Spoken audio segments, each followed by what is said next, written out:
Hey guys, I'm going to show you how to fix this problem on Windows 11 operating system. In the first step, open services from the search bar. Then once we are here, we need to find out credential manager. Then right click on it and select properties. Then set startup type as automatic and click on apply, then OK. Once done, we need to close this window and simply move to the next method.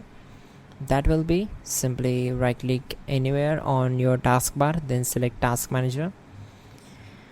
On this window, select run new task option, then click on browse button, and once we are here, select this PC, then open C drive.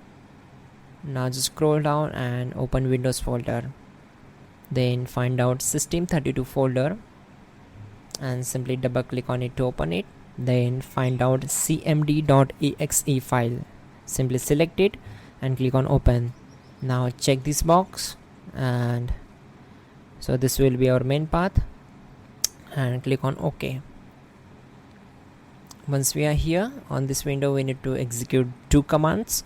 So type all these commands carefully. Type in sfc /scan now and hit enter to execute this command, and this process will take some time, so we need to wait for it.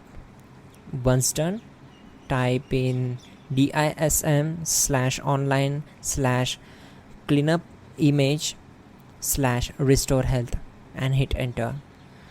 So this process, this command also will take some time, approx 2 to 3 minutes.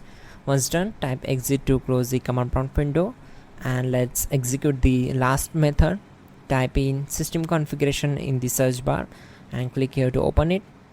Once we are here, select services and check this box, then select all these services one by one and click on disable all. Once done, click on apply and then OK, and simply we need to restart our system and your problem will be solved. You are good to go.